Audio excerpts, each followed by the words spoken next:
Hello, everybody. Mark Levin here. Our number, 877-381-3811, 877-381-3811. Okay, I'm glad you're here. A lot to get to today, but we're going to start, not with Kavanaugh, we'll get to that later, but with this New York Times story. And I want to remind you, the New York Times has been so sloppy, so dishonest, so unprofessional over the last many months and years, from the Nikki Haley Curtain Gate scandal, which never existed, to Anonymous and all the rest. So the New York Times has an agenda. You must keep that in mind. Its reporters have an agenda. And I know the media hate when people like me call them out, but they are truly appalling. So let's begin this, you and I, like detectives, to figure out what's going on here, because I think a lot of people, including conservatives, have this upside down. New York Times, Rosenstein suggested he secretly record Trump and discuss 25th Amendment by Adam Goldman and Michael Schmidt. I'm no fan of either of them. The Deputy Attorney General, Rod Rosenstein, suggested last year that he secretly record President Trump in the White House to expose the chaos consuming the administration, and he discussed recruiting cabinet members to invoke the 25th Amendment to remove Mr. Trump from office for being unfit. Now, let me tell you what I hear. That sentence is inaccurate. Now, I don't know this. I wasn't in the meeting. I've not seen any memos. But it's my understanding that the 25th Amendment was not raised by Rosenstein, and that this issue of taping secretly the President of the United States was a response, a sarcastic response to McCabe. That Deputy FBI Director McCabe had such a hate on for Trump, he was demanding they open a broad investigation of President Trump. Now, more on this in a minute. Mr. Rosenstein made these suggestions in the spring of 2017 when Mr. Trump's firing of James Comey as FBI director plunged the White House into turmoil. This is the New York Times. These are so-called reporters. Over the ensuing days, the president divulged classified intelligence to Russians in the Oval Office, and revelations emerged that Mr. Trump had asked Mr. Comey to pledge loyalty and end an investigation into a senior aide. This is left-wing kook propaganda. This paragraph should be rejected and dismissed by all serious Americans. But it goes on. Mr. Rosenstein was just 2 weeks into his job. He had begun overseeing the Russia investigation and played a key role in the president's dismissal of Mr. Comey by writing a memo critical of his handling of the Hillary Clinton email investigation. But Mr. Rosenstein was caught off guard when Mr. Trump cited the memo in the firing, and he began telling people he feared he had been used. I don't doubt that for a second. But let's continue. Mr. Rosenstein made the remarks about secretly recording Mr. Trump and about the 25th Amendment. Again, that is at issue. In meetings and conversations with other Justice Department and FBI officials, there were apparently 7 individuals in this meeting, including McCabe, Lisa Page, and Rosenstein. And in Lisa Page's notes, just so you know, there's no reference to the 25th Amendment. None. I'll explain. Several people described the episodes insisting on anonymity to discuss internal deliberations, and this is, of course, the way the media worked today. The people were briefed either on the events themselves, so they were briefed on the events. They weren't firsthand. Or on memos written by FBI officials, including Andrew G. McCabe, then the acting bureau director, that documented Mr. Rosenstein's actions and comments. It's widely understood that this was leaked by the McCabe camp, and it's the McCabe memo, or was leaked by the special counsel's office, as they have the McCabe memo. And Mr. Weisberg, Andrew Weisberg, the deputy to Mr. Mueller, is a rabid leaker.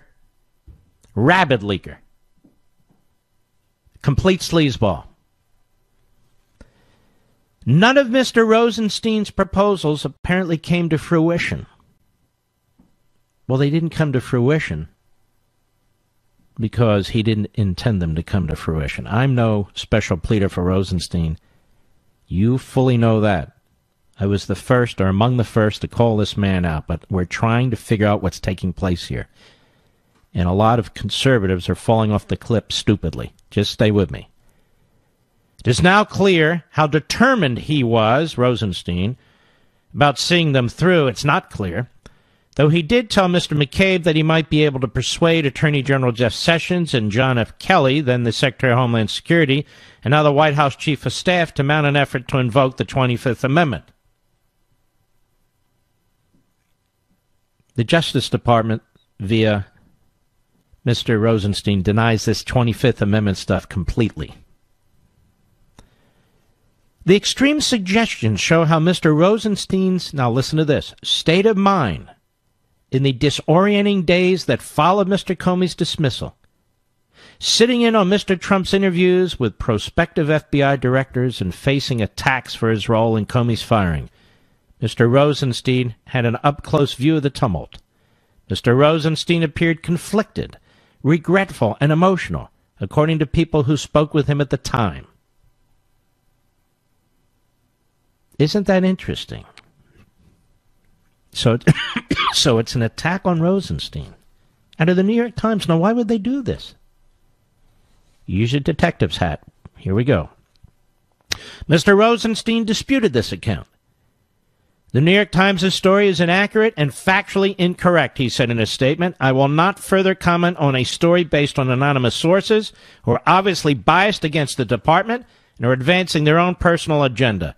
But let me be clear about this. Based on my personal dealings with the president, there is no basis to invoke the 25th Amendment. Justice Department spokeswoman also provided a statement from a person who was present when Mr. Rosenstein proposed wearing a wire. The person, who would not be named, acknowledged the remark but said Mr. Rosenstein made it sarcastically. But according to others who described his comments, Mr. Rosenstein not only confirmed that he was serious about the idea, but also followed up by suggesting that FBI officials who were interviewing to be the Bureau's director could be secretly recording Mr. Trump. Mr. McCabe, who was later fired from the FBI, declined comment. Now that is precious, but we'll go on. His memos have been turned over to the special counsel investigating whether Trump associates conspired with Russia's election interference. That's Mueller, according to a lawyer for Mr. McCabe. Said of those memos remained at the FBI at the time of his departure. In late January 2018, the lawyer, Michael Bromwich, said of his client, he has no knowledge of how any member of the media obtained those memos. Okay, so this was either leaked by McCabe and his people or by Mueller and his people, like Weisberg. Now, what's going on here? Immediately, conservative commentators, TV, radio, said Mr. Rosenstein must be fired by the President of the United States immediately. Certainly entered my mind. Did it enter your mind? He must be fired immediately. Now, ladies and gentlemen, why was this leaked? Why was this leaked now? Think it through. Why was this leaked? Why was this leaked now?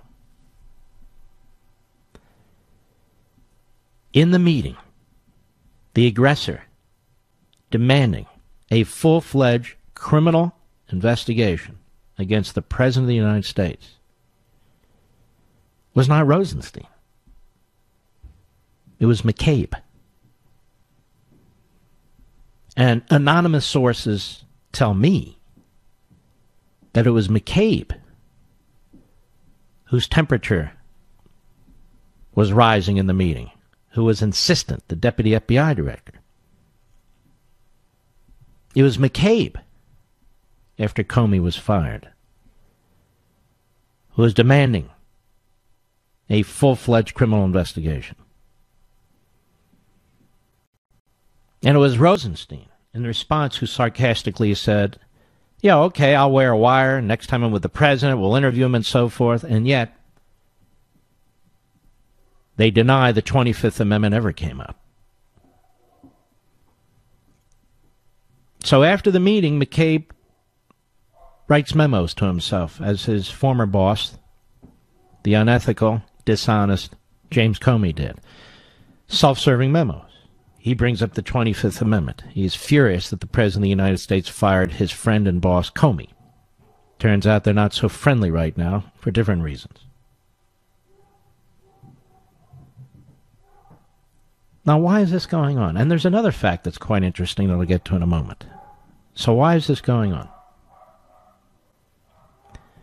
I'll tell you one of the reasons I think it's going on is because McCabe and the others want the president now to fire Rosenstein. Not after the election, but now. And they think we are so stupid, we conservatives, that we will be pressing the president immediately based on McCabe's leaks or the leaks of his self-serving memo to the disgusting New York Times. They think we're going to take the bait. They think we're going to bite the hook and demand that the president immediately fire Rosenstein. After all, look what the New York Times says, which of course can't be trusted. Look what the McCabe memo says, which of course can't be trusted. So the president must fire Rosenstein immediately, you see. Immediately, especially before the primary, the midterm elections, which would ensure that you would elect 70 more Democrats and ensure the president's impeachment. This is how conniving these people are. Why didn't they leak this 5 months ago? Why didn't they leak this 10 months ago? They leaked it now, 45 days before the midterm elections. Because they know the President of the United States may well fire Sessions. He may well fire Rosenstein. He may well fire others. Hillary Clinton's even mentioned it. She's not particularly bright. But they want the president to fire Rosenstein now. To blow up the entire Kavanaugh hearings.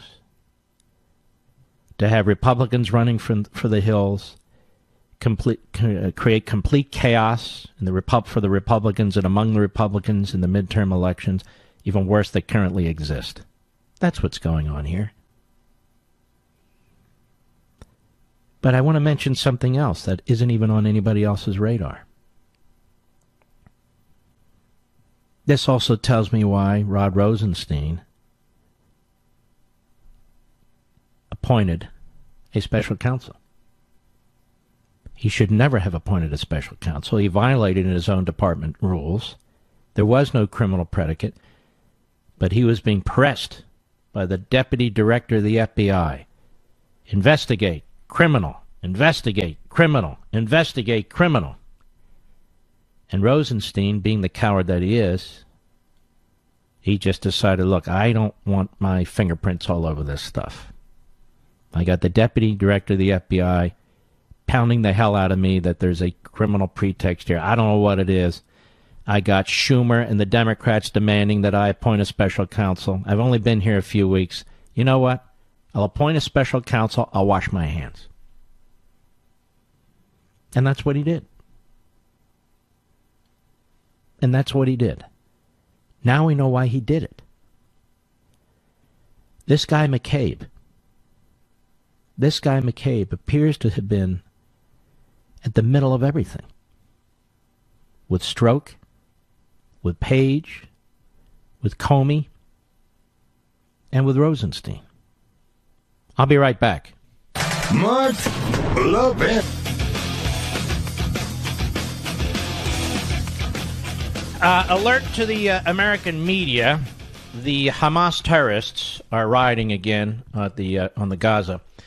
So you might want to get your anti-Semitic hate Jews propaganda all ready. In any event, the special counsel's office, Andrew Weissman, even has more of a reason to leak this information. They have absolutely nothing on the President of the United States. They're trying to push their agenda. They are there for one reason and one reason only, to write the report in hopes of impeaching the president with a Democrat Congress. So the special counsel's office, listen to me clearly on this. Forget about the others, just listen to me. would like nothing more than the President of the United States to fire Rosenstein, to claim that he is truly obstructing an investigation, trying to influence their investigation, and then write it up as effectively as in Watergate, a Saturday night massacre of sorts. In other words, it's a setup of the president. And some of the damn fools in the media who claim to be conservatives are fooling for it. Hook, line, and sinker. The New York Times, why would the New York Times do this? The New York Times an ally of the President of the United States? Of course not.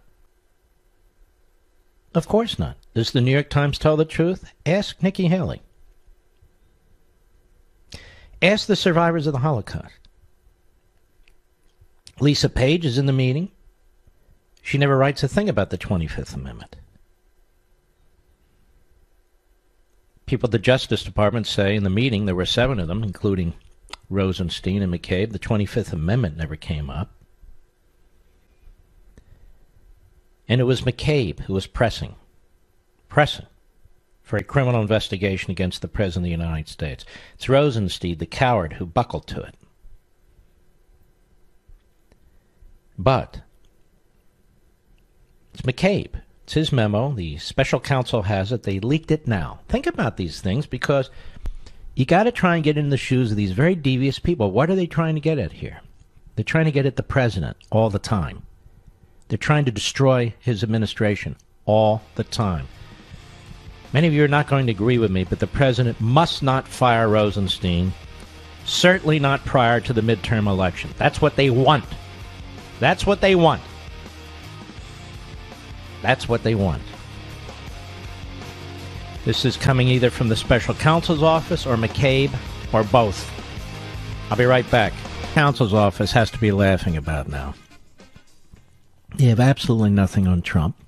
They even concede they really can't question him about obstruction of justice. They can't bring charges against a sitting president. His lawyers appear to be very, very sharp. They're not going to let the special counsel manufacture a crime against the President of the United States through trickery and deception. And they're desperate. They are desperate. As is McCabe, desperate. He could be charged one day with offenses involving his lying to investigators within the Justice Department. They would like nothing more than to create a whirlwind of controversy around this president. Those of you who claim to support the President of the United States and yet demand that he fire Rosenstein now, before the midterm election, you are his worst enemy. You are his worst enemy. You will play right into the game here. You will ensure a massive Democrat election during the midterm elections. You will ensure the president's impeachment. I'm convinced this is a setup. This is exactly why they use the pages of the New York Times and these 2 clown reporters, Adam Goldman and Michael Schmidt. I'm convinced of it, because nothing else makes any sense. Use your own logic. Why would the New York Times run with this story? Why would this leak occur now? Why would it occur now? Why didn't this happen 5 months ago, 10 months ago? Why did it occur now? See, part of the giveaway is 1, 2, 3, 4. It's the 5th paragraph where they trash Rosenstein. They never trashed Rosenstein before. They never trashed him before. Why would the New York Times trash Rosenstein? Because they want you folks to read it and say, yeah, that Rosenstein, we already know Rosenstein's a coward. We already have a number of issues with Rosenstein. I've been talking about them since day one. But why is the New York Times doing this all of a sudden? Why this information all of a sudden? Because they want the President of the United States to act now. So they can then trash him. That's why they want to take him out. You got to remember the end game here. This is what they want. They want the Democrats to sweep into office in the House and the Senate. They want the President of the United States to face impeachment. They want constant controversy swirling around the President of the United States. It doesn't right now in this article. But if he does, as some people are advising him in the media, that's enough! Fire Rosenstein! We've had enough! Perfect. You ever read these detective novels? I don't read them. But you ever watch movies, detective movies, that sort of thing? That's exactly how these things are set up. Ever watch like an Ocean's 8 or an Ocean's 11, that sort of thing? You ever watch these whodunit movies or gone to a whodunit play? Wow, I never thought of that. Look how they set that. That's the kind of mindset you have to have when you look at an article like this. You can't just walk into a buzzsaw. Look at this. Look at this. Okay, look at it. Now, does this make sense to you? Why would the New York Times run with this story, which was obviously leaked to the New York Times from the McCabe memo that McCabe has and that the special counsel have, talking about Rosenstein in such negative terms? Why would they be doing that all of a sudden? Because they're desperate. Their investigation has gone nowhere. The president didn't do anything. And yet all over TV, even my favorite cable network, Rod Rosenstein suggested that he wear a wire, brought up the 25th Amendment. They deny bringing up the 25th Amendment. They say the rest of it was sarcastic because McCabe kept pressing and pressing and pressing for a criminal investigation. McCabe right now, who's under criminal investigation for lying, is a desperate man. The special counsel, despite all the media building up the special oh my God, these guys, they're like 10-foot tall Vikings. No, they're not. They're little weasels. They're little weasels. They have nothing on this president. Nothing. Because he didn't do anything. So they want to get him on this quote-unquote process crime. Even though they can't charge him, they can write it up with a big headline and a report for impeachment. And we'll be on defense. We'll be on our heels. There'll be this massive blue wave election. The President of the United States will be charged by the House of Representatives. You notice how giddy the reporters are today? They're giddy about this. And look at Schumer. You might say, Schumer, President better not use this as a pretext to fire Rosenstein. When Schumer says something like that, why does he say that? They would be thrilled if the president would fire Rosenstein right now, right this minute.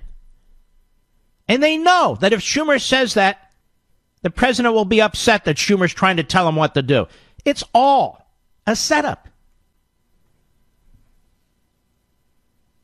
Rosenstein should go and go after the election, if that's what the president wants to do. The election's 45 days away. This is a complete setup. The New York Times, McCabe, and or the special counsel's office, the timing means everything. It's everything. I want you to think back and remember, the President of the United States is elected. James Comey is hated by the left. Hated by the media. Hated by the Democrats in Congress. What does the president do? He fires Comey.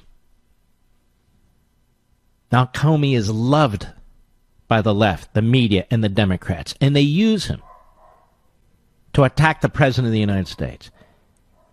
They use his firing as a claim of obstruction of justice, as absurd as that is. They turned on a dime to turn the entire thing around. Comey was hated, now Comey's an angel. Now Comey is the greatest man who's ever served in public office. He's celebrated on the interview shows. He's celebrated on the late night shows. He's celebrated by the media. The man they hated just seconds before is now celebrated. Well, what the hell do you think would happen here? What do you think would happen here? Look at what Rosenstein did. Look at what he did. Oh, my God. He was prepared to wear a wire. He talked about the 25th Amendment, and he was serious. He was going to consult with cabinet members. Well, he did.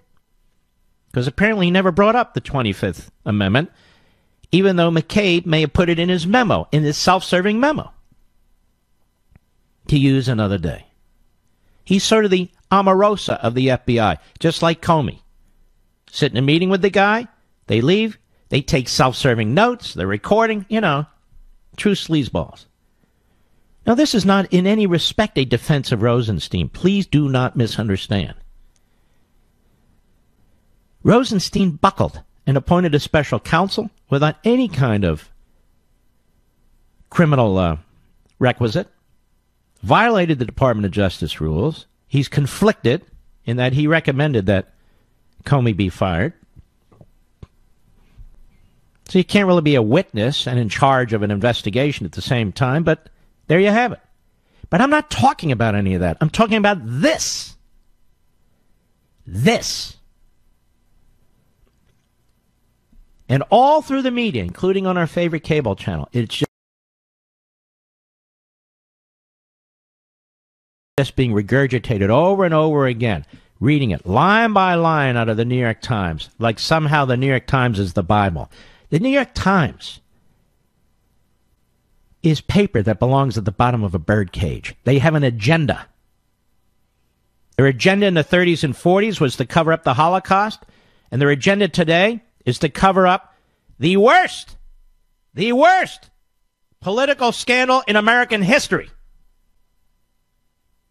involving federal law enforcement, involving federal intelligence agencies, involving the FISA court, involving the Russians. We've never seen anything like this in American history. Never. But the media are in on it because most of the sources have leaked to the media, and they're protecting their sources, and they all have the same agenda, to take out Trump. And the New York Times is number one in trying to take out Trump. Don't let them feed you arguments and then regurgitate them, and then they turn around and use them to take out the President of the United States. Because that's exactly what this is. Step back, read it, think about it. I'll be right back. Mark Levin. It is smart. ZipRecruiter.com/Levin. ZipRecruiter.com/Levin. Unlike other job sites, ZipRecruiter doesn't wait for candidates to find you. ZipRecruiter finds them for you. Its powerful matching technology scans thousands of resumes, identifies people with the right skills, education, and experience for your job, and actively invites them to apply. So you get qualified candidates fast. No more sorting through the wrong resumes. No more waiting for the right candidates to apply. It's no wonder that ZipRecruiter is rated number one by employers in the United States. Now, this rating comes from hiring sites on Trustpilot with over 1,000 reviews. And right now, you, my listeners, can try ZipRecruiter for free, at this exclusive web address, ZipRecruiter.com/Levin. That's ZipRecruiter.com/Levin. ZipRecruiter.com/Levin. ZipRecruiter, the smartest way to hire. All right, let's take a few calls and see what you folks are thinking out there.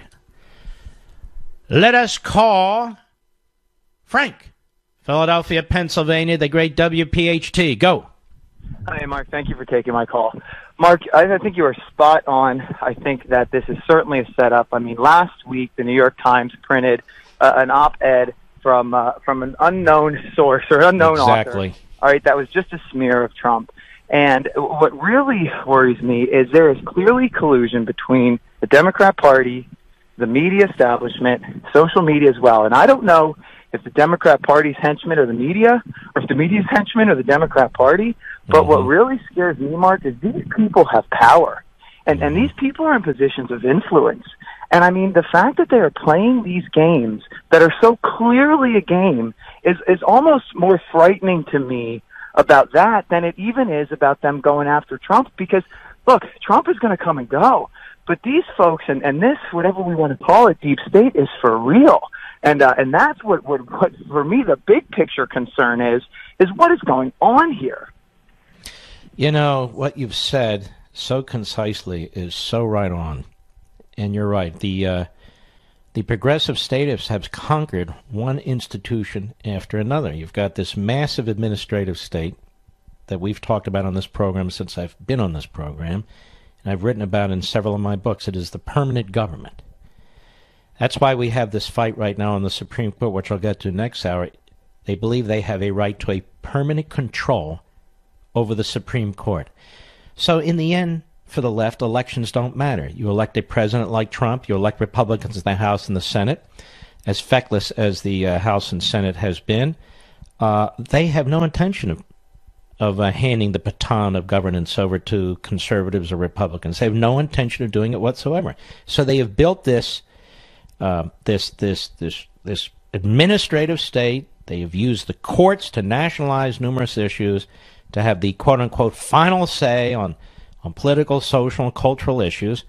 And this has taken 100 years to get here. And this is why I talk about a Convention of States in Article 5, because honestly, Frank, I don't know what else to do about it.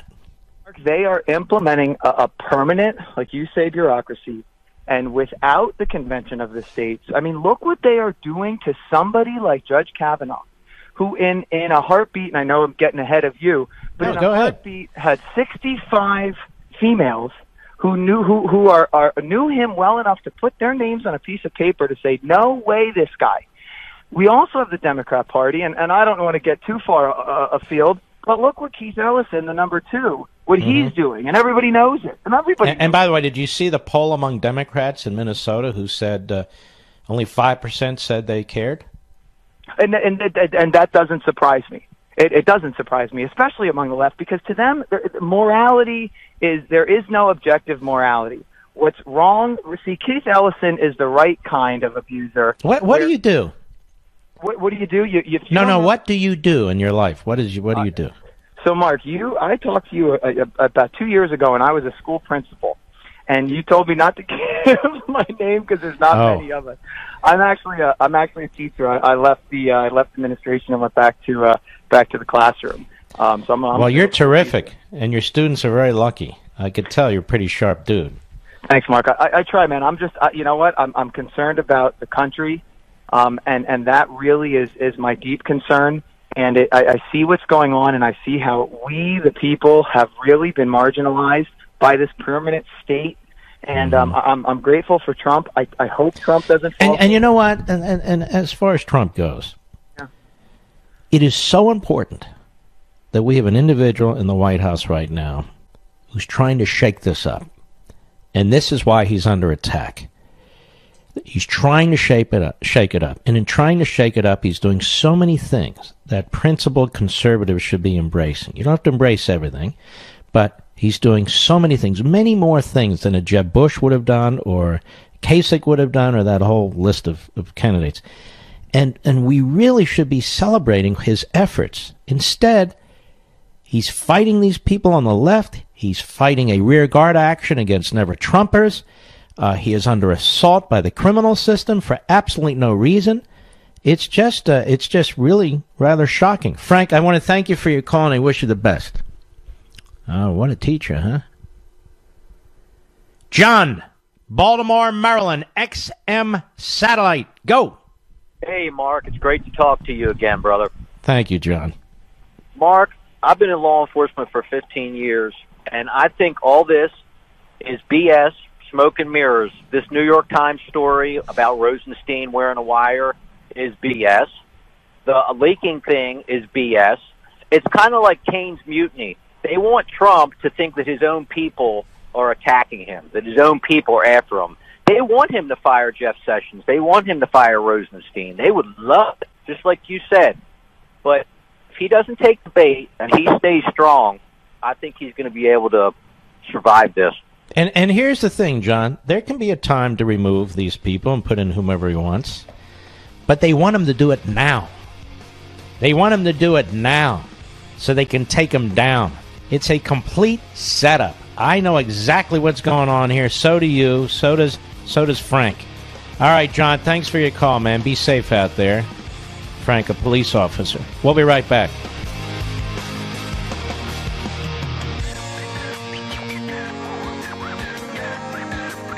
Mark Levin here. Our number 877-381-3811. 877-381-3811. Well, the Republicans on the Senate Judiciary Committee have offered the accuser, Dr. Ford, a Wednesday hearing. She would be questioned by a female attorney, and she would go first. They said no, her lawyers. The hearing has to be Thursday. The senators have to question, and Kavanaugh goes first. Now, the arrogance of her left-wing Democrat kook legal team is really quite remarkable, is it not? Have you ever heard of a witness or witnesses dictating the nature of a hearing, the date, who gets to question whom, and who goes first? Have you ever heard of that before? Now, she waited in the wings, having talked to the Washington Post, her congresswoman, Senator Feinstein.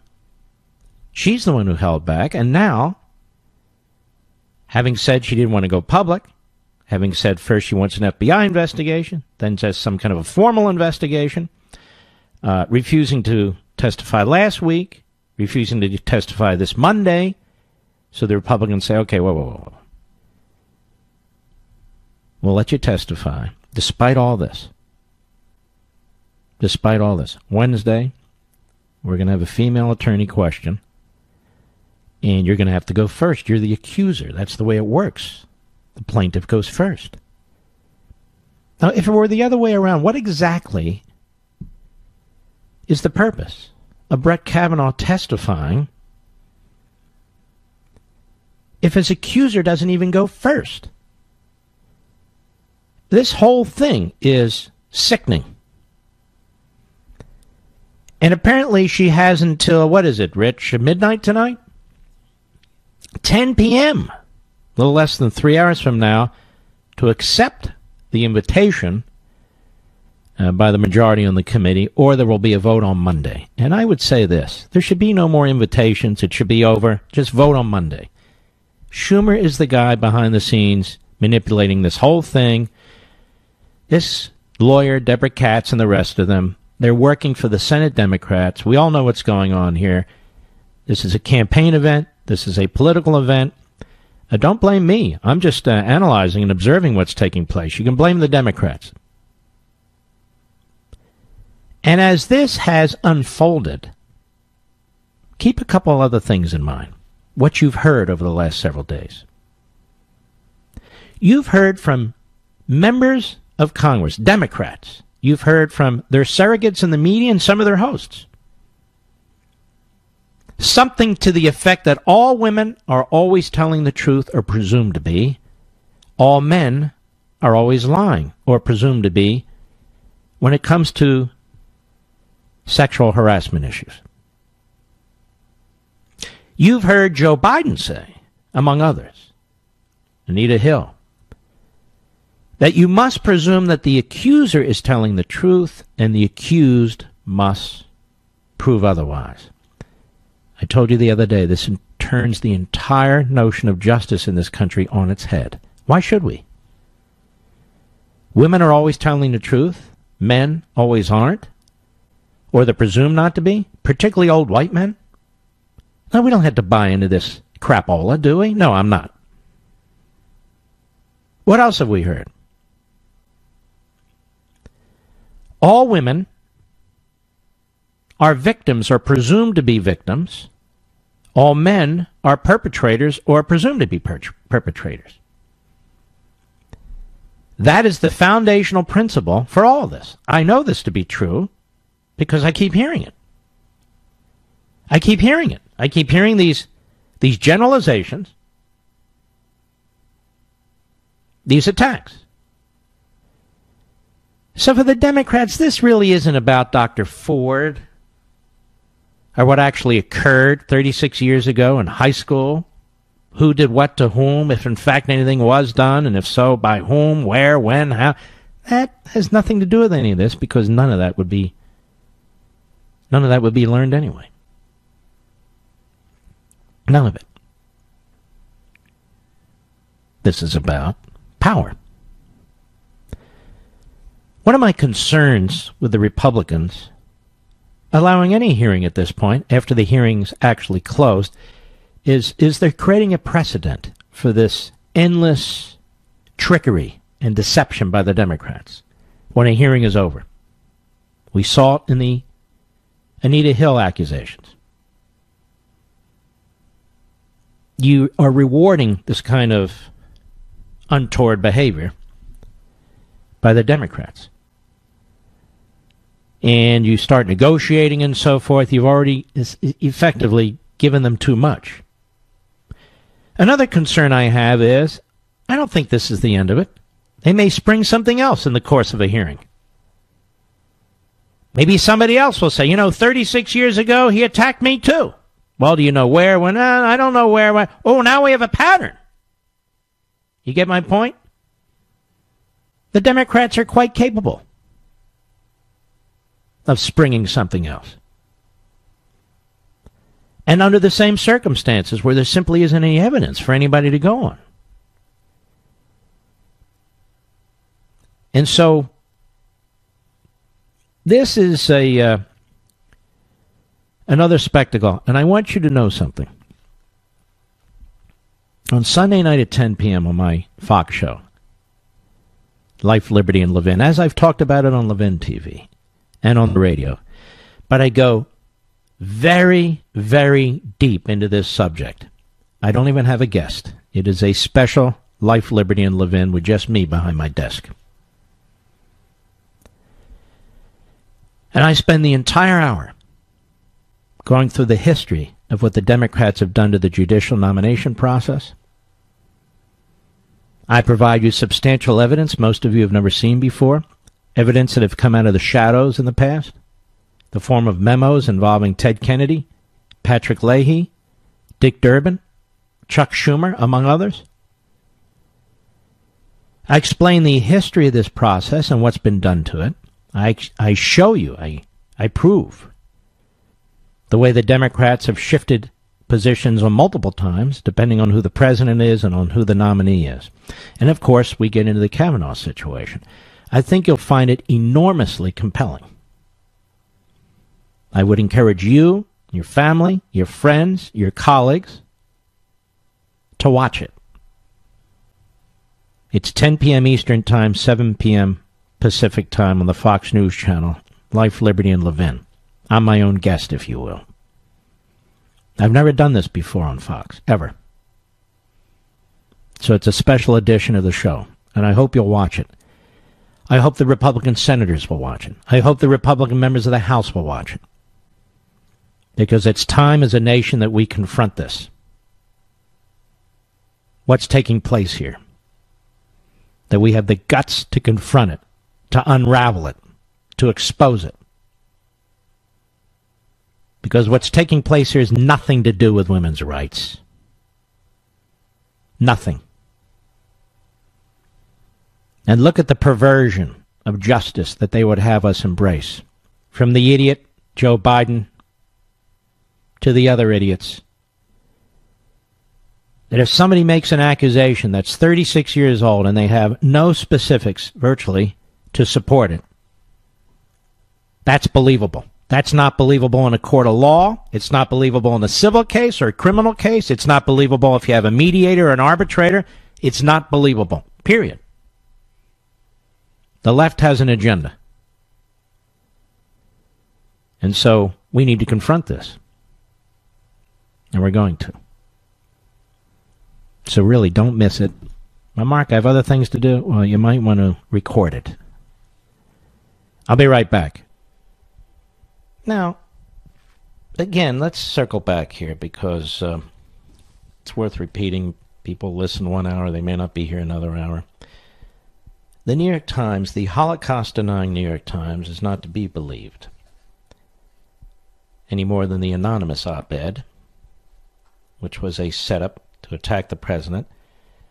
This is their goal. You need to understand the group mentality at the New York Times and the vast majority of these so-called newsrooms is to take out the president. You must read these articles and listen to these news reports with that context in mind. Why would the New York Times publish a leak like this from McCabe and or the special counsel about Rosenstein, one of their heroes? One of their heroes. The man to whom Mueller purportedly reports. The man who appointed Mueller, the special counsel. Why would they report this about Rosenstein in this meeting of 7? That he said, in essence, that he should be wired. Secretly record the President of the United States. And maybe we ought to recruit cabinet members to invoke the 25th Amendment. Well, first of all, he, through surrogates, denies that he ever mentioned the 25th Amendment at all. And with respect to the wire, the Justice Department said that was a sarcastic comment. And even the professor from George Washington, Turley, has fallen for this because he's saying, you don't joke about stuff like this. The department didn't say he joked. It said he was sarcastic. Now, why would he be sarcastic in saying this? Because it turns out, ladies and gentlemen, that Mr. McCabe was in the meeting. He was the deputy director of the FBI. At that point, he was the acting director of the FBI, and he was demanding a criminal investigation be launched against the President of the United States. Demanding it. And it was Rosenstein who was reluctant at that time. And then Rosenstein eventually capitulated in his own way by appointing a special counsel in violation of the Department of Justice rules. I didn't say he wasn't a coward. And I didn't say he wasn't unethical because of these conflicts. I'm saying you must read this piece and try and figure out what's going on. And what's going on is they want Donald Trump to fire Rosenstein. The special counsel wants him to fire Rosenstein. Listen to me. Mr. McCabe wants him to fire Rosenstein. The Democrats want him to fire Rosenstein before the midterm election. They have nothing on the president right now.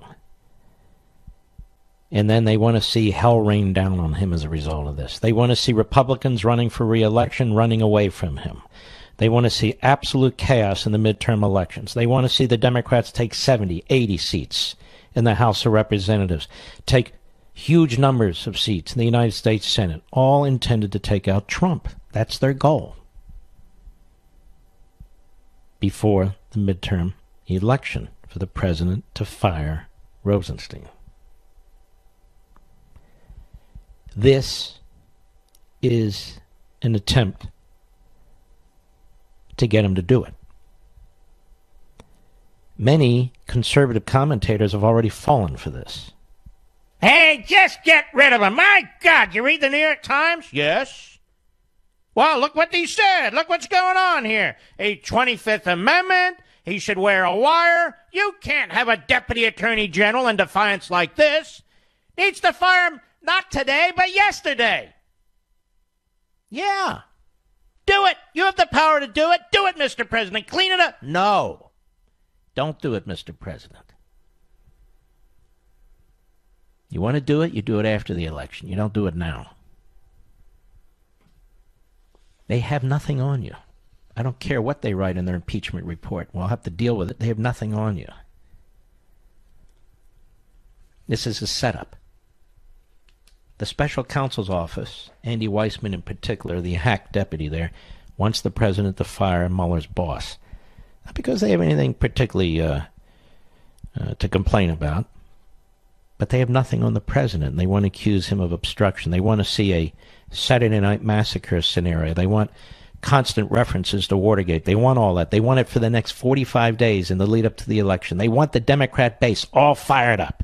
They want the media all fired up, all engines going, all cylinders, maximum speed. That's what they want. This isn't even about Rosenstein. That's my point. It's about Trump.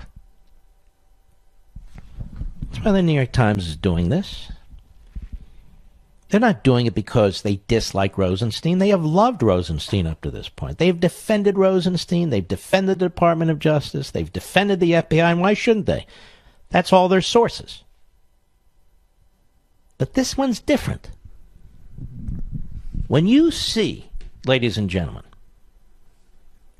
when you see a stampede in one direction, you better stop and pay attention to what's going on here. It's like investing.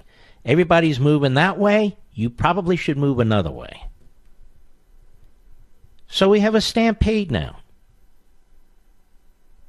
With the liberals goading the president, Schumer today. He better not fire Rosenstein. He better not. Meaning he better fire Rosenstein. That'll sure as hell help us. And then you have people on our side who haven't really thought this through very well.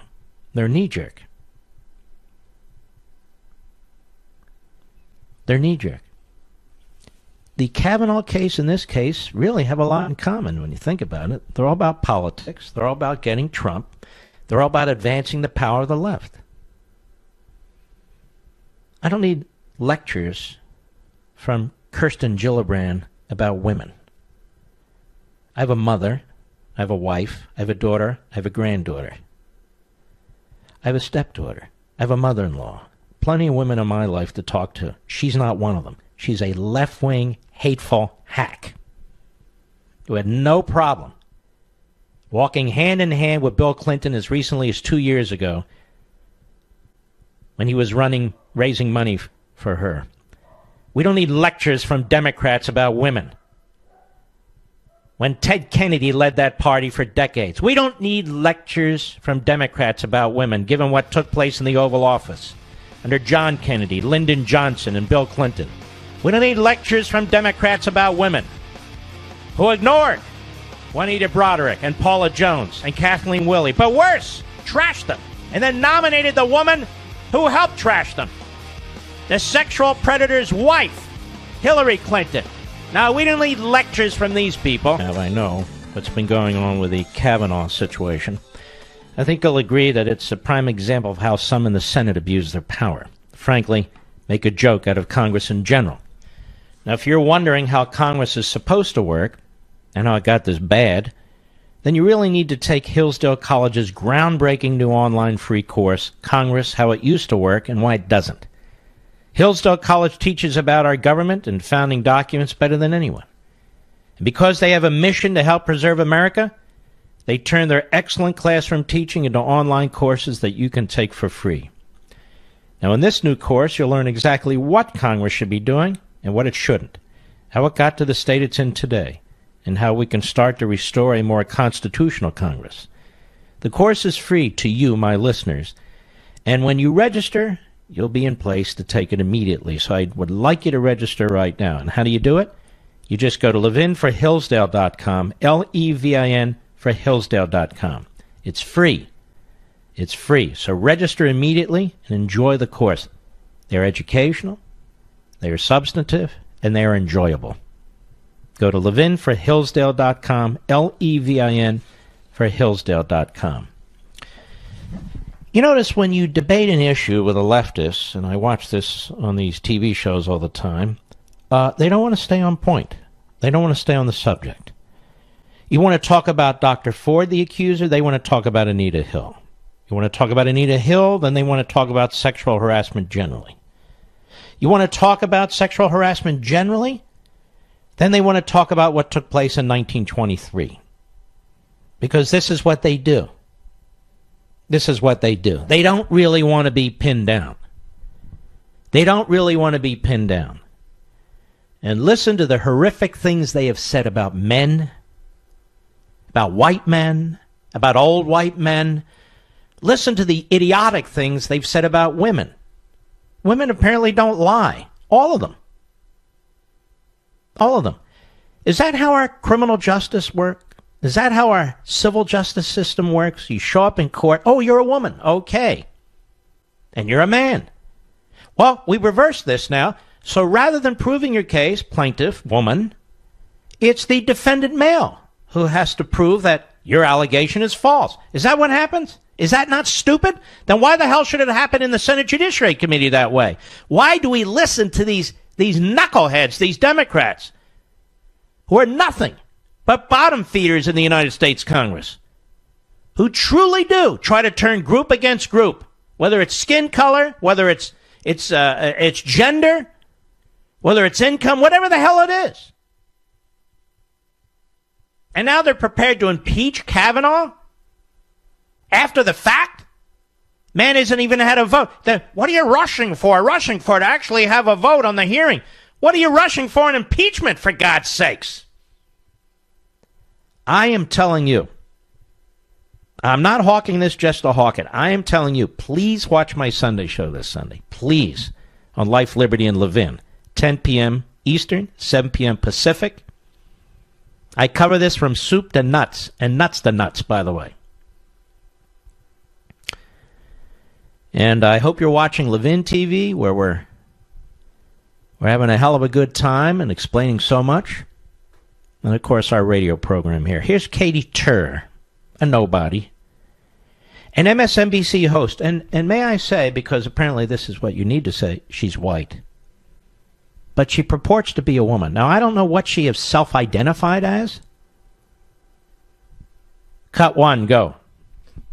It's pretty, if this is true, if the White House sees this as credible in any way, this is bad news, I imagine, for Rod Now, let's Rosenstein. stop. This is the New York Times piece. But you know what? That's why I'm saying they're interchangeable. Go ahead. For his tenure, I imagine the president would want to get rid of him. He already does want to get rid of him. But this would give him justification for doing so. Yeah, it would. Yeah, it would. So MSNBC wants Trump to fire Rosenstein. The New York Times wants Trump to fire Rosenstein. Think it through. That's what they want.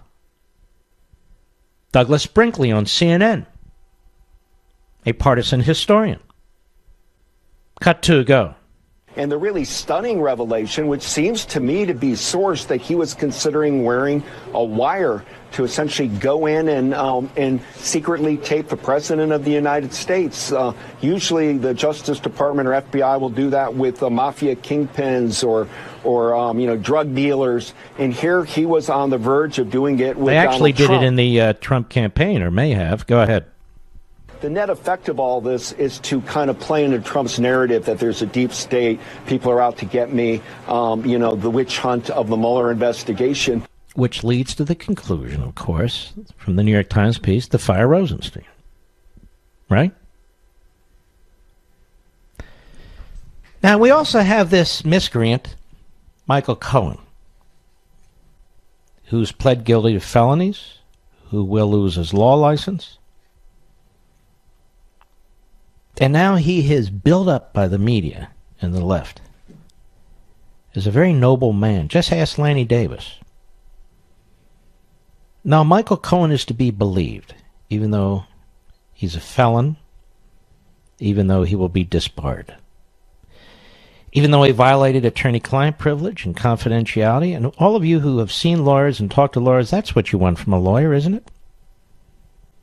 Now that he's speaking like a stuck pig, no doubt self-serving. He's out there now, you see, and he's the linchpin. All of a sudden, we now have our Russia collusion guy. He's gonna link it all together. Well, why do we need Michael Cohen to do it? I thought it was obvious that the Trump campaign was colluding with the Russians. I thought it was obvious the Trump family was colluding with the Russians. I thought it was obvious. Isn't that why we got a special counsel in the first place? No, you don't understand. No, it's Michael Cohen. Mr. Taxicab Battalion guy. He's got the goods on Trump. Him. I thought it was Gates. No. I thought it was Papadopoulos. No. I thought it was Manafort. No. It's Cohen. He knows. Mr. Fix-It. How do we know this? Because Adam Schiff tells us. Cut 3, go. They have no idea what Michael Cohen has to say. And Michael Cohen could certainly shed light on the issue of collusion or conspiracy if they were dangling a pardon, if the president reached out to him to try to get him to align his story. So here we have Adam Schiff testifying for Michael Cohen. Adam Schiff is very excited. He's wetting himself because he believes he's going to be the chairman of the House Intelligence Committee, and he's raring to go. He opposed every investigation, undermined every investigation, but now he's very excited, orgasmic. Go ahead. On either the hush money payments or something else. He may have evidence of witness tampering or obstruction of justice. Listen to this. Listen to this guy just blurting things out. And, of course, this is for CNN. This is real news. It's nothing but gossip, nothing but propaganda, but it's treated as news. Go ahead. And then again, Michael Cohen may have to say, look, I can't help you on this, but I can tell you about something else that you're not aware of that you should be aware of. Mm-hmm. And there's 10 years of that Michael Cohen could share with the special counsel. Bob Mueller may choose to farm that out to the state of New York or the Southern District of New York or anywhere else.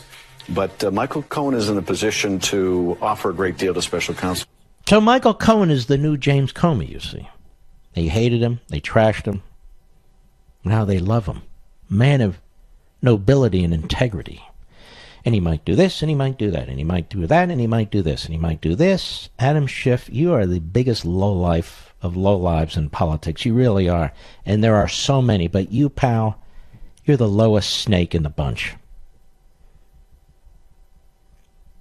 The lowest snake in the bunch. He just is. And we bounce back and forth because these are overlapping. This is the case with the Senate Judiciary Committee and this other stuff is a part of the government and certainly a political party that has gone rogue. That has gone rogue. That has gone Soviet. So we move from that to a montage of Democrats about Brett Kavanaugh and his accuser. And hat tip to Grabian for putting this together. Kirsten Gillibrand, Tammy Duckworth, Chuck Schumer, Gillibrand again, Kamala Harris, Mazie Hirono, Richard Blumenthal, Adam Schiff, Simone Sanders, Gillibrand. Go ahead. I believe Dr. Blasey Ford because she's telling the truth. And you know it by her story. I believe it because she's telling the truth. This idiot, Gillibrand, actually believes there are enough idiot Democrats to nominate her for President of the United States. I believe her because she's telling the truth. What kind of a fool is this? Go ahead. Denies being at the party to begin with and says his accuser might have mistaken him for someone else. What's your reaction to that? Well, I've heard, many predators say and refute allegations against them. So Tammy Duckworth has concluded he's a predator. I've heard many predators say things like that.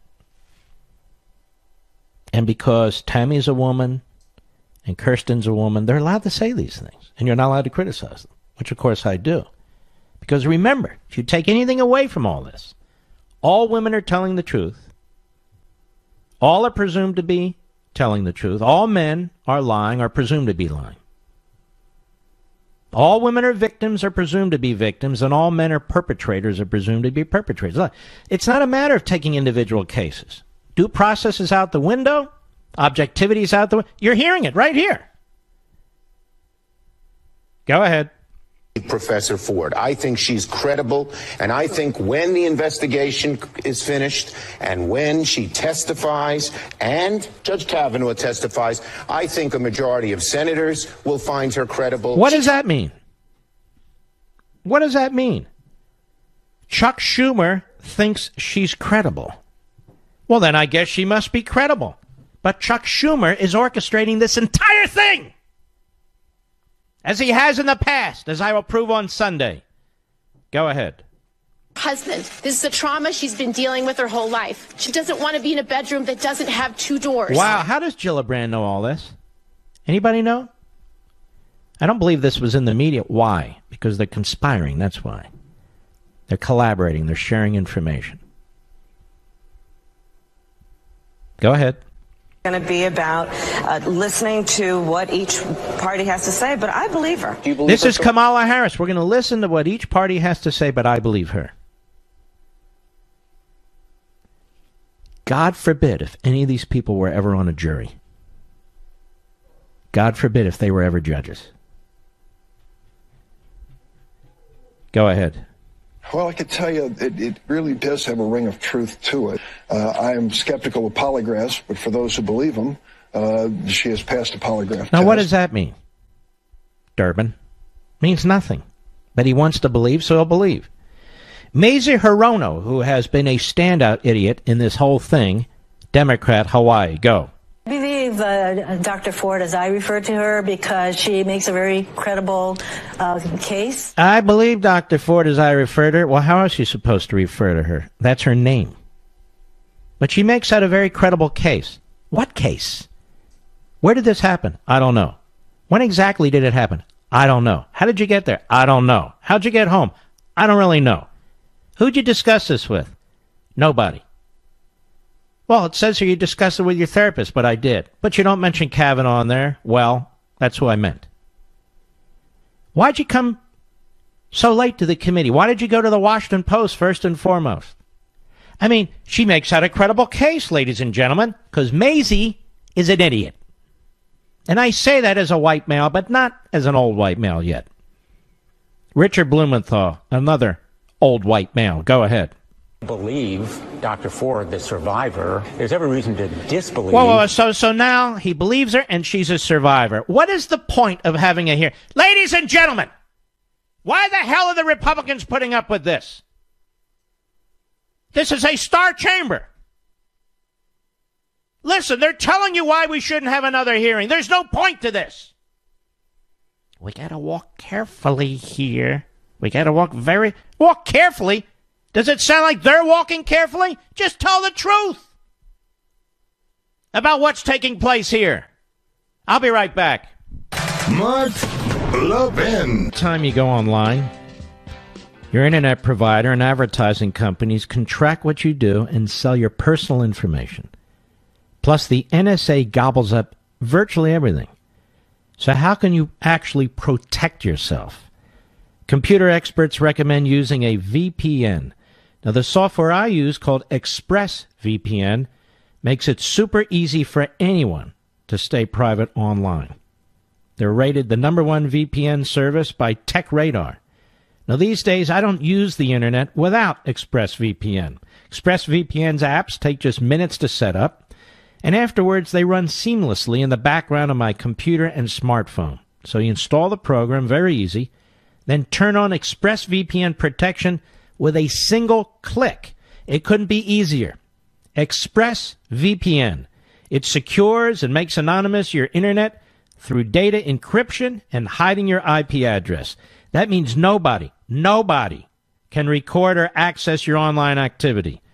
So if you want to protect yourself from hackers, spy agencies, and your ISP, visit the best, expressvpn.com/mark. That's ExpressVPN, expressvpn.com/mark for their special offer. 3 months free with a 1-year package. So don't risk your online data any longer.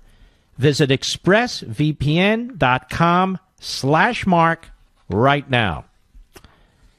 What a wonderful, wonderful product and service that is, by the way. I hope you take full advantage of it. Oh, wonderful. I'm having to, people knew the, just to get on the air, right, Rich? And just to do the show, what we go through is just incredible here. All right, let me take a call. Let us go to Patricia, Tucson, Arizona, the great KNST. Go. Hi, Mark. I've never called in before. I'm a retired person, so I have a lot of time to follow this very closely. Yeah. And you really struck a note with me tonight when you talked about your theory that they want Trump to fire Rosenstein. And I totally agree with you, because I thought to myself, one of those texts of Strzok's, it was right after McCabe was in charge, because Comey was fired and Christopher Wray wasn't in charge yet. He wasn't confirmed. And one of the texts said, we've got to do this while Andy is still in charge. Wow, that is a great point. Well, I thought it would corroborate your theory, because I think I was one of those people that was so annoyed with Rosenstein, thinking, I don't know why he hasn't fired him already. But I really agree with your point. And by the way, I'm not saying he shouldn't, just not now. Exactly, not till after the election. Well, let me tell you something. You're very, very sharp. You did put it together. And I want to thank you for your call very, very much. We have a powerful hour left. It's the last hour of the week, so you want to stick. Hey, everybody, Mark Levin here. Our number, 877-381-3811. I want to congratulate Tucker Carlson and his producers. As you know, in the first hour of this program, I explained what I thought was happening with the New York Times, and he repeated almost word for word at 8 p.m. tonight. So at least we're on the same sheet of music here. This happens to this show all the time, just so you know. It's no brag, it's just fact. You can check it yourself. Listen to my first hour and then listen to that. But since I'm the one who said it, certainly originally, I'll just repeat it one more time, so you don't have to waste your time watching that. And it is that the New York Times piece with McCabe and Rosenstein is a setup. They want Trump to fire Rosenstein now before the midterm elections. They have nothing on the President of the United States. I believe the leak either came from the special counsel or from McCabe, or both, who are trying to goad the President into firing Rosenstein. They like Rosenstein. They've never attacked him before in the pages of the New York Times. Matter of fact, they defend him. Defend him against the Republicans in the House and so forth. But here they kind of trash him in paragraph 5 of the article.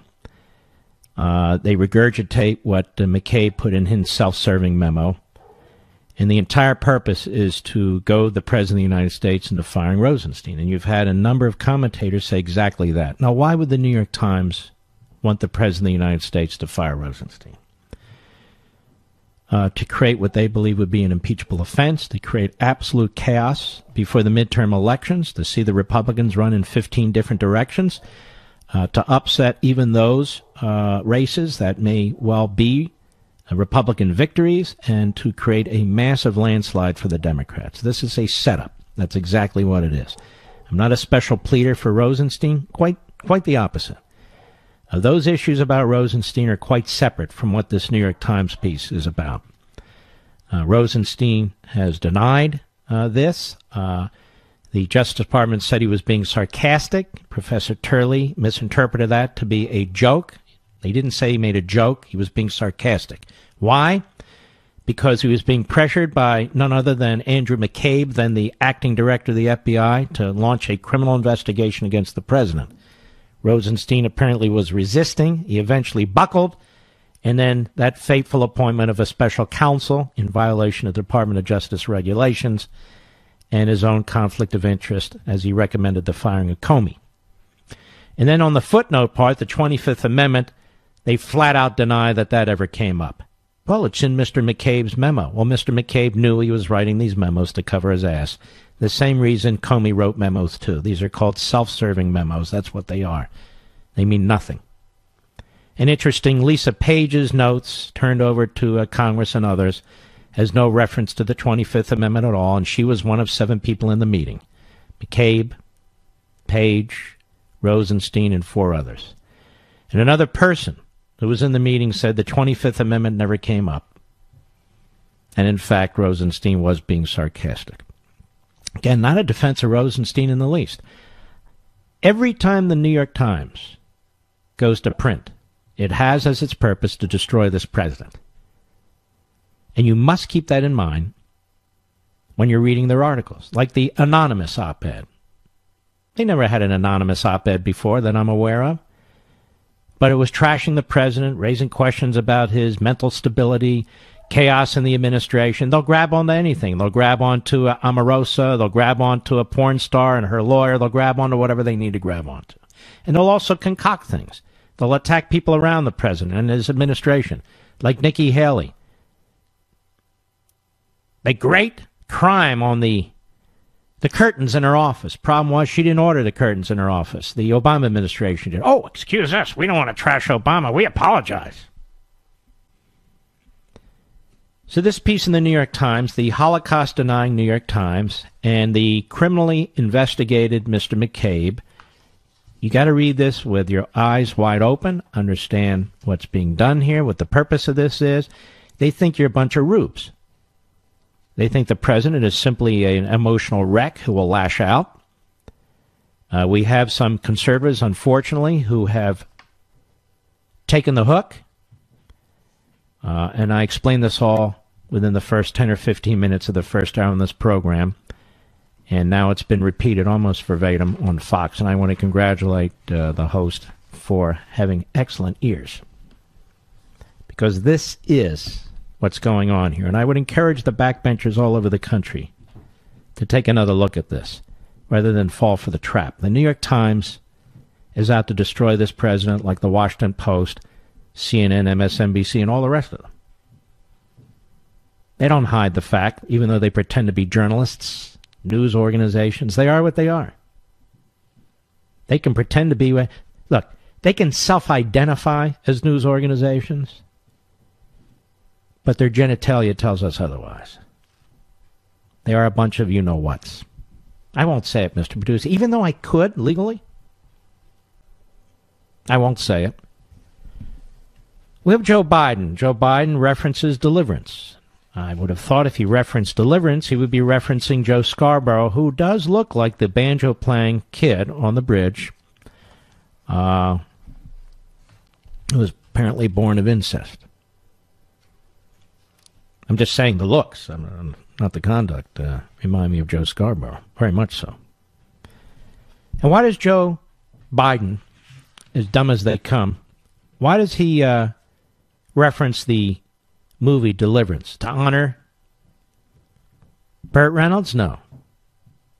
To mention my friend John Voight? No. Well, the rape scene is very much in Joe Biden's mind. It's not much of a rape scene, thank God. But that was a grotesque part of the movie because he's comparing the allegations against Kavanaugh to the Deliverance scene. Hat Tip Newsbusters, cut 6, go. It's important. It's important that people understand, and I think people do now, understand how hard it is to come forward. And I always say to men, they say, why it's so hard? How about if you've been abused? You see the movie Deliverance? How about if you were the guy strapped to the tree? Would you come forward? Would you want to relive that? I'm serious. I'm deadly earnest. You're deadly earnest, and you're stupid as a doorknob. We're supposed to take you serious, Lee, and you reference the movie Deliverance. How about we reference the Duke lacrosse players who were accused of gang rape? Every one of them was innocent. Joe Biden, who would tell you that we need to defend people who are accused of terrorism, who are accused of mass murder, who are accused of mass rape. They need to be defended through our judicial system. And yet when it comes to a nominee to the Supreme Court, they're treated worse than a terrorist, worse than a mass murder. And Joe Biden should know. Joe Biden has been the head Soviet-style prosecutor in many of these cases. He conspired with many of these left-wing organizations 10, 20 years ago to destroy numerous nominees. But this is what politicians do, unlike the legal system, unlike the constitutional system. The ends justify the means, and for Joe Biden, that's how it works. The ends justify the means. I believe the victim in this is Judge Kavanaugh. The accuser didn't come forward in time for a full hearing during the hearing process. She can't remember particulars. I'm not talking about complicated things. Can't remember almost anything. And now we're told that, well, the accused has to demonstrate that that she's wrong and he's right. And by the way, in questioning the accuser, you can't question her on Wednesdays. You can't question her with a female lawyer. You can't question her this, can't question her that. So you got all kinds of rules out there to immunize the accuser and to hold that the accused is guilty before anything is done. I played you some of the montage. I couldn't even play any more of it last hour. It's just too disgusting, too stupid. Here's more Joe Biden. Cut 7, go. I think they should do an FBI investigation. We did that for Anita Hill. Took 2 days, number one. And number two, most importantly, Anita Hill was vilified when she came forward by a lot of my colleagues. Anita Hill was not vilified. Anita Hill was questioned. I question her to this day, as do many, many people. I also recall that at one point during her allegations, they took a poll nationwide, and the majority of the American people didn't believe her either. Anita Hill wasn't vilified. Anita Hill became famous. She's now a professor at Brandeis University. She wasn't brave. And I get into this a little bit on Sunday, too. Because they rewrite history. That's what the left do. They rewrite history. So now we have this magnificent Associate Justice of the Supreme Court. Honestly, I think the best. And now we're supposed to believe Anita Hill. Why? Because Joe Biden is rewriting history, because Gillibrand, and all the rest of them. The Democrats in the Senate, not all, but the vast majority, are miscreants. They've destroyed the judicial review process. They know who they are, and I know who they are, so we all ought to know who they are. Go ahead. Assassination. I wish I could have done more to prevent those questions the way they asked them. Prevent the questions in the way they asked them. The most aggressive questioner was Arlen Specter. Hardly a right-winger. And so you see, ladies and gentlemen, in a court of law,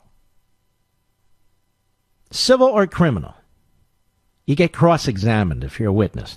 If you're a plaintiff, too. In the case of a civil case, you get examined. You have depositions, you have interrogatories, you have discovery.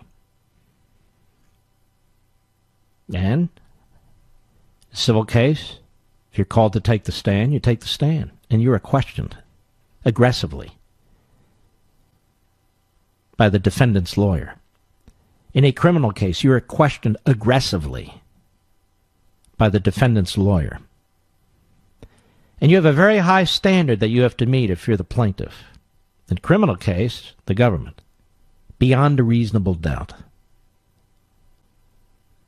Beyond a reasonable doubt.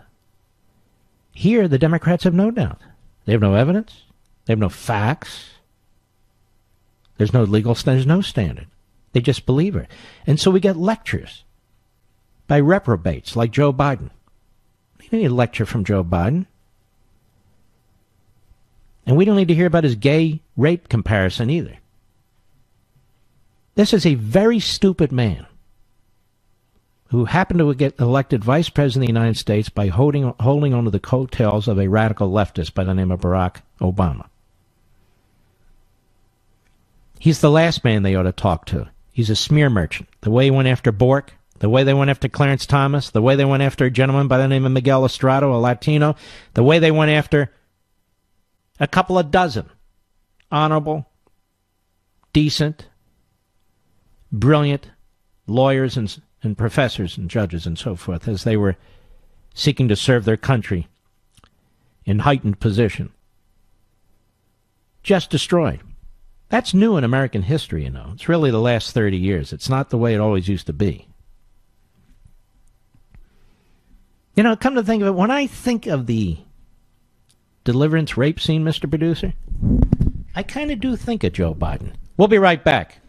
Mark Levin.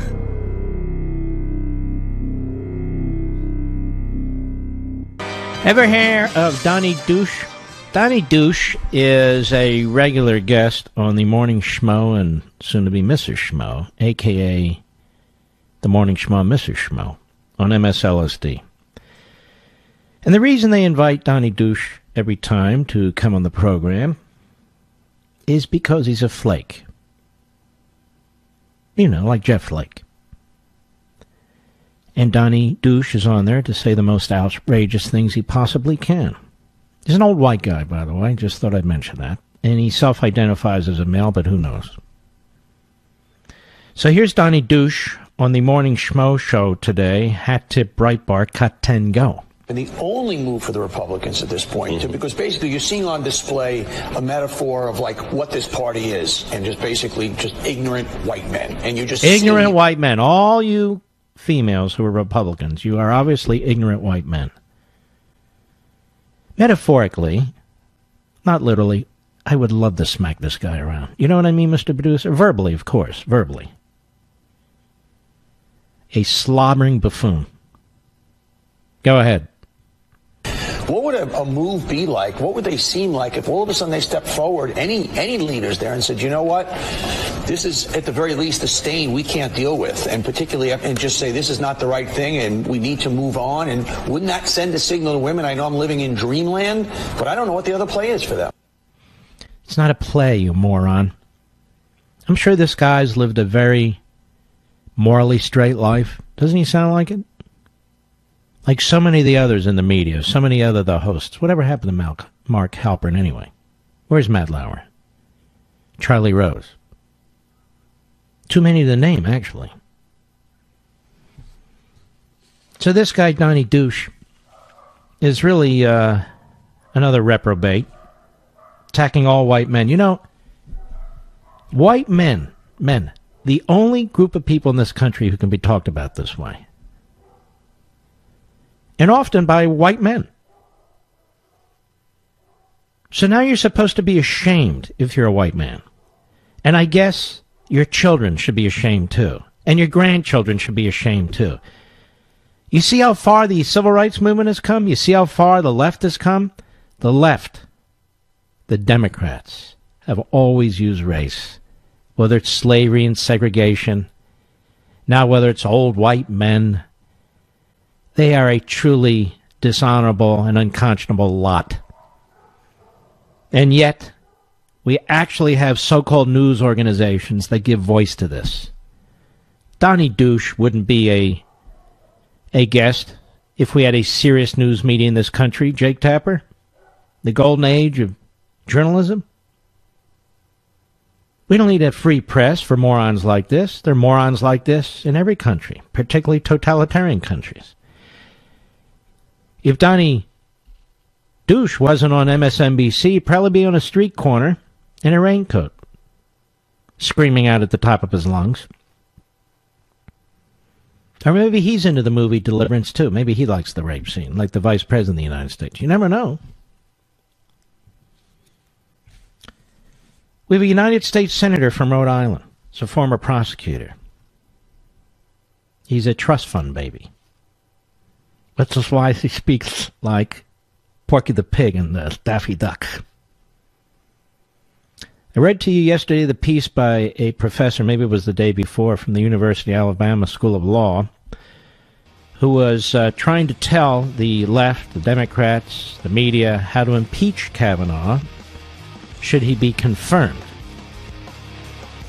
Well, this mantle was picked up by Sheldon Whitehouse, or as we like to call him, Shelley.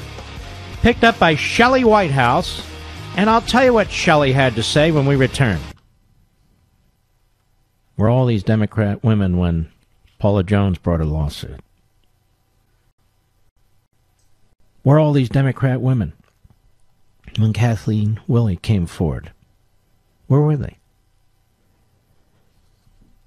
These people are liars. They're frauds on the left. All these standards. They didn't say they're to be believed. They went out to destroy them.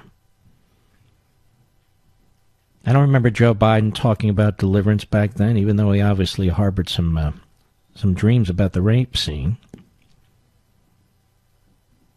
I don't remember all this talk about old white men, or men period. I don't remember this talk about Bill Clinton having to prove his innocence, because it's guilty until proven innocent. Do any of you remember any of that?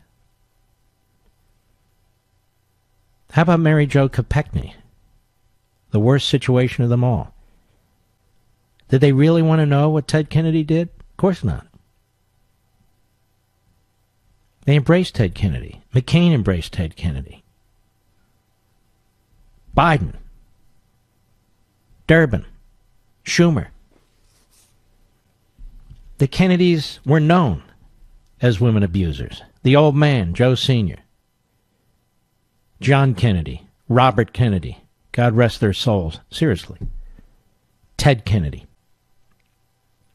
even some of the offspring now. They respect women. Is this a joke? Camelot? Really? More like bread and circuses. Quigula. We don't need lectures from these Democrats who have real no set clarity when it comes to morals. We need lectures from them. The Republicans, they're so gutless, they never stand up and defend themselves, let alone defend the rest of us. That is, regular Americans.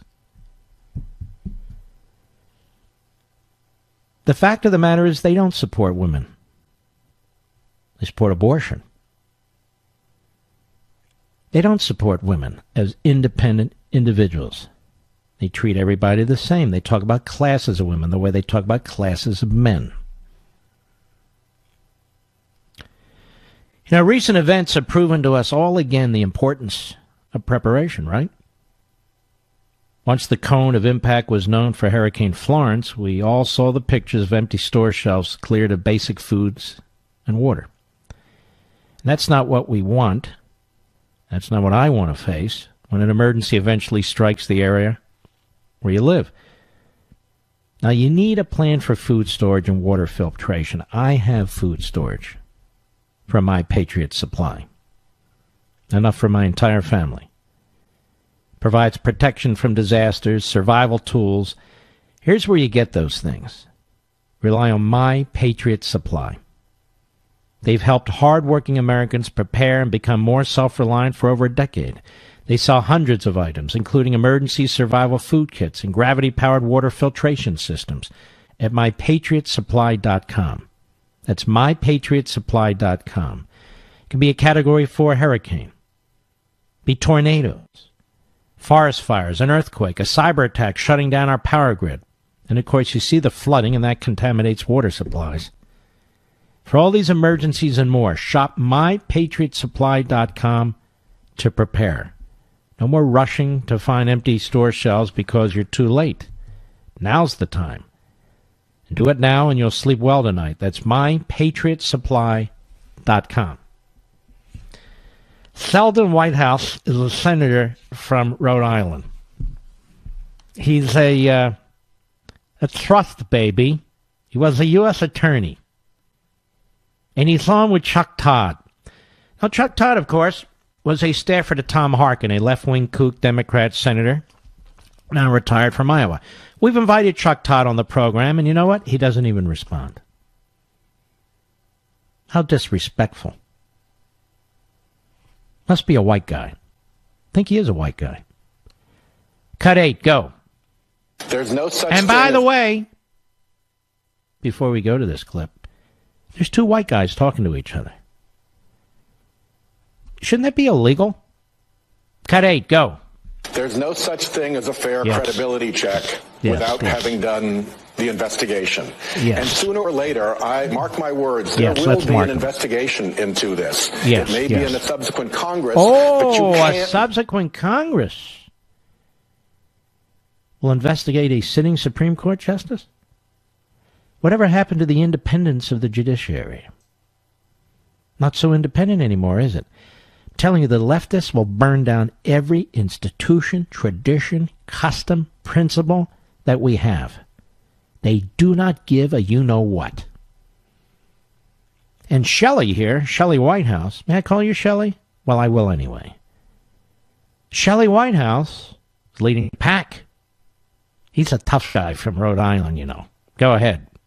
with having something like this take place and then have a federal judge perhaps lie about it and then fail at the most basic task of investigation, not generate... I don't understand. They wanted an investigation, right? Well, then why didn't Dianne Feinstein bring the accuser's name forward now 7 weeks ago? Well, you see, we didn't want it then. And she had repressed memory. And now her memory's fulsome. It's in full bloom. Oh, the timing is perfect. Her lawyers are perfect. Now, ladies and gentlemen, I want an investigation, too. I want to know the extent to which the Democrats in the Senate are feeding the lawyers for this accuser. I want to know the extent to which they're strategizing together, and I know they are. I want to know their email exchanges, their text exchanges, any hard document exchanges, how many phone calls have taken place between these senators and these lawyers, between their staff and these lawyers, because then the whole seedy operation will be exposed. And as a matter of fact, we saw this in the early 2000s, as I will explain and show you on my Sunday Night Fox show. This is what they're doing. These lawyers and this accuser, they're not operating in a vacuum. They're being told what to do. The Republicans say Wednesday. She says Thursday. The Republicans say we'll have a female lawyer question you, so you really can't complain that they're a bunch of old white men. She insists that the senators question her. Republicans say, okay, you'll go first. You're the accuser, and then the accused will go second. No.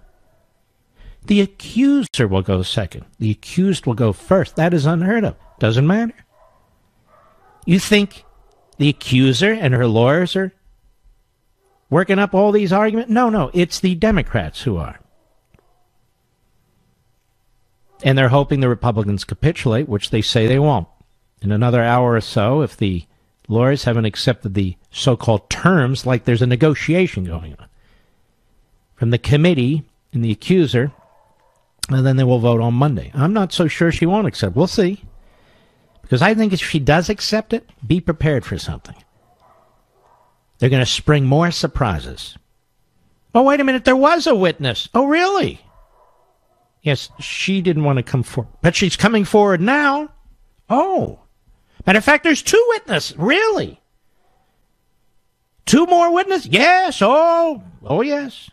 Well, then why didn't we know about this before? I mean, publicly, she couldn't remember. She didn't want to come forward. There weren't any witnesses. Now there would. Hey, what are you, a woman hater? What are you, a white guy? You don't get to ask any questions. What are you, a bully? I'm sorry. No. You're not sorry. We're going to remember this.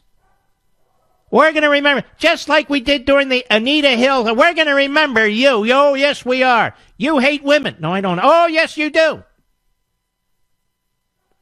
Donnie Douche says you do. And Shelley Whitehouse, he says so too. So it must be true. You got Shelley and Donnie Douche. I mean, they would never lie. They're not political. They're not hacks. No. They're interested in getting to the bottom of this. As I said to you the other day, put yourself in Kavanaugh's shoes. What do you do? What can you say? Other than, no, I didn't, no, I didn't, no, I didn't. You're not presented with anything to counter. Well, we were at this house. Well, I was never at that house. Well, this is when it occurred. Well, I was at another place when that occurred. Well, I drove home. Well, who did you drive home with? We'd like to see if there's corroboration. Well, I don't remember. What kind of transportation did you take when you were going? Well, I don't recall it at this time in this particular hearing. Under no system of real justice would this be tolerated, ladies and gentlemen. Not under any. But this isn't about justice. It's about injustice. You know, take one atom of nitrogen and bond it with one atom of oxygen. You know what you have? nitric oxide. Now, why is that important? Because it is very, very important for your energy. You created nitric oxide. It is a miracle molecule your own body makes that fuels your cardiovascular health and keeps you vibrant. Now, you need it at all ages. You need this energy at all ages, and when you get older, you especially need it. Our bodies need help with this important process. Super Beets by Human has harnessed the power of nutrient-enriched beets to create a superfood that helps your body make more nitric oxide on its own. That's very important. 1 teaspoon of Super Beets daily supports your cardiovascular health and blood pressure levels, giving you natural energy without all these quick caffeine kicks or sugar drink highs or anything else. This is organic, it's natural, and it works. We're talking real health, natural energy. Stephen from Illinois wrote, taste is very good, as is the increase in energy. Great caffeine substitute without the negative caffeine side effects. Folks, call 866-205-4907, 866-205-4907, or go to superbeats.com/Levin, superbeats.com/Levin. Find out how you can get a free 30-day supply of Super Beets and free shipping with your first purchase.